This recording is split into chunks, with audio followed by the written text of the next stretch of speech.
Sa ngayon po, hinawakan ko ngayon is mga anak ni Sasuke.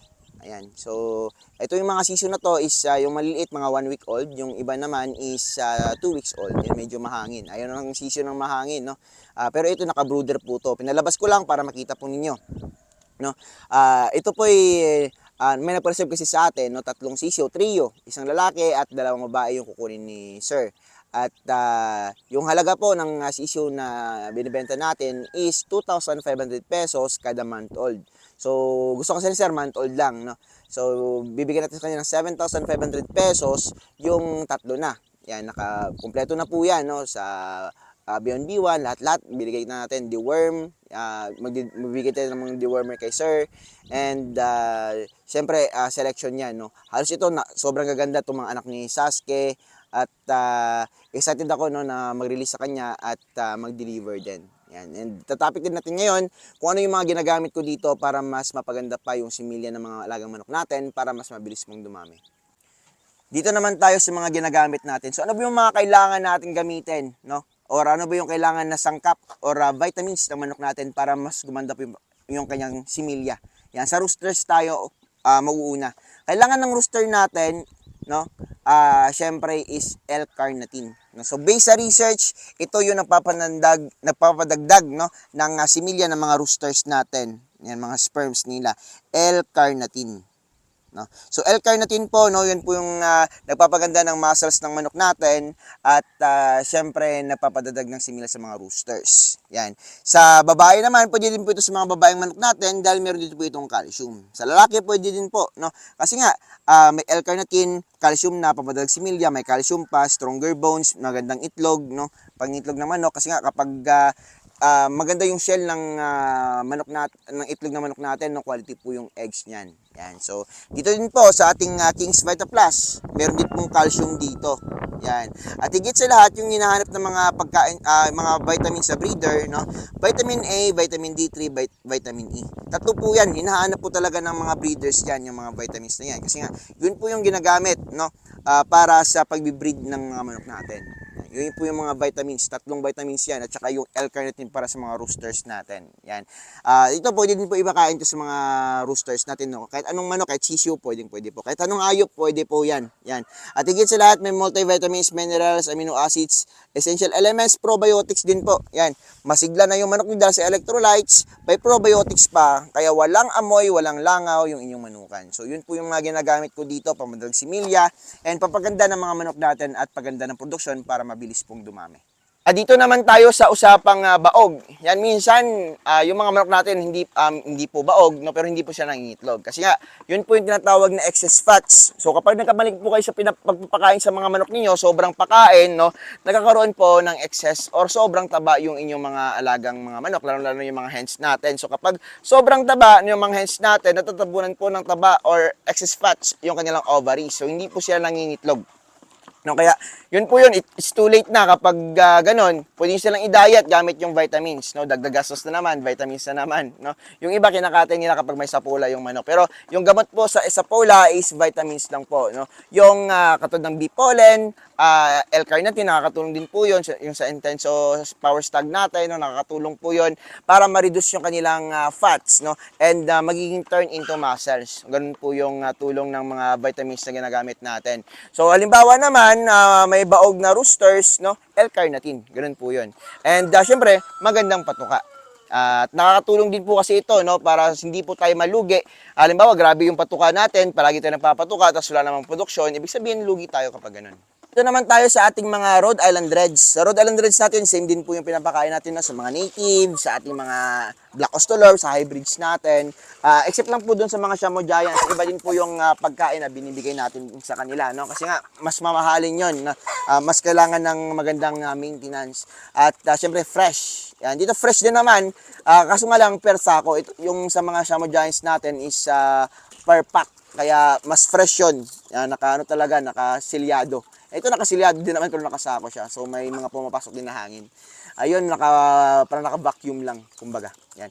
So itong mga manok natin, no, dapat din po ugaliin natin na mag-harvest tayo ng itlog nila no ng umaga, tanghali at hapon. May mga manok na nangitlog kung umaga, may tanghali din at saka may hapon. Minsan nga pagkatapos silang ganito, last na pakain is meron pang mangingitlog, no?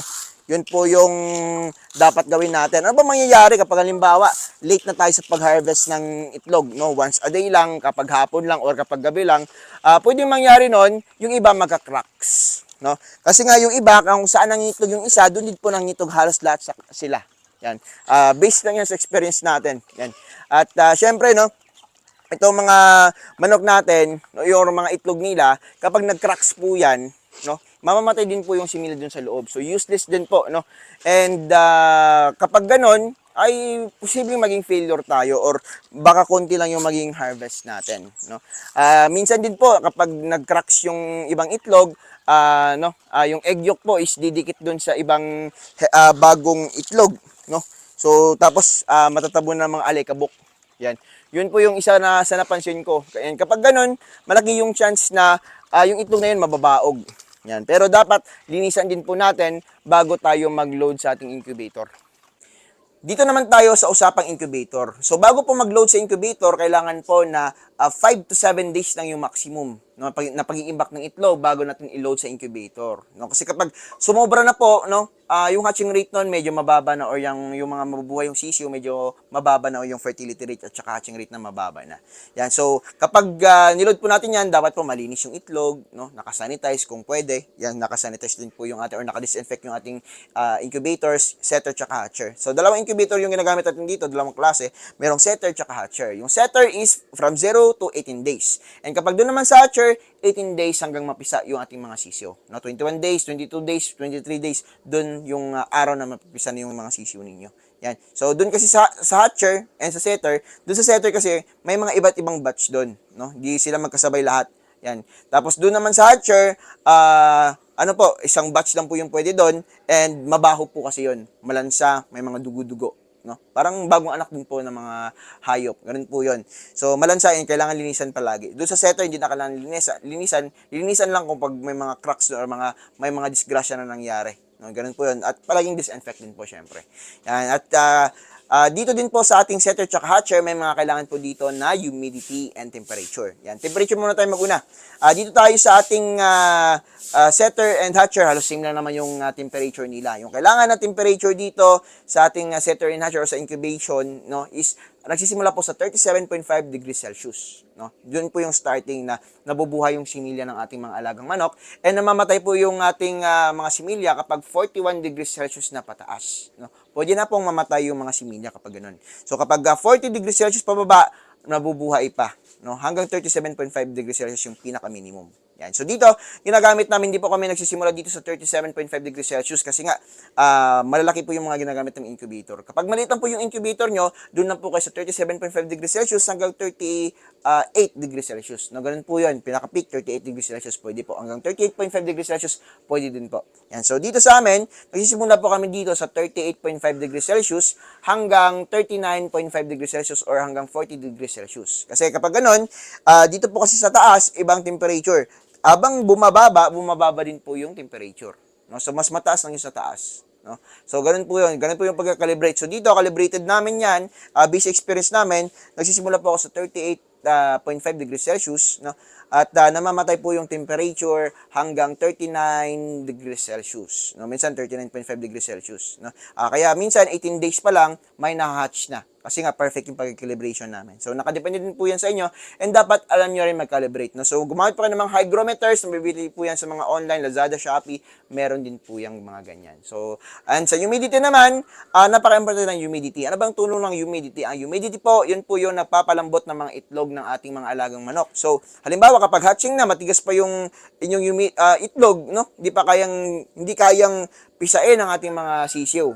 Kasi nga, humidity nyo, palpak, mababa. Kapag sobrang taas naman, malulunod po yung sisiyo. Dahil nga, itong humidity natin is natawag na water vapor. Yan. Kapag ganun po, no, na-absorb din po yan ng mga eggshells natin, no, at may pores po yung itlog natin. Kaya, pwedeng pumasok doon yung water vapor sa loob ng itlog natin at malulunod yung inyong mga sisiyo. No? So, kailangan tama.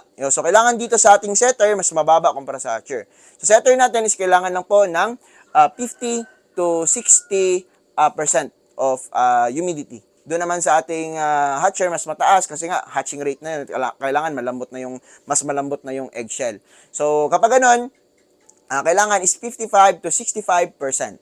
Yan. So, nagtataka kayo, dito sa Pilipinas kasi, 70% po yung humidity dito sa Pilipinas. Kasi nga, napapalibutan tayo ng tubig. Pero dito sa incubator, ibang usapan na. Kasi nga, enclosed space na po ito siya. So, kailangan, meron kayong hygrometer na ginagamit. Sa hygrometer, meron na po yung temperature and meron na po doon yung ating humidity. So, doon nyo po i-detect yung humidity and temperature. Mas maganda.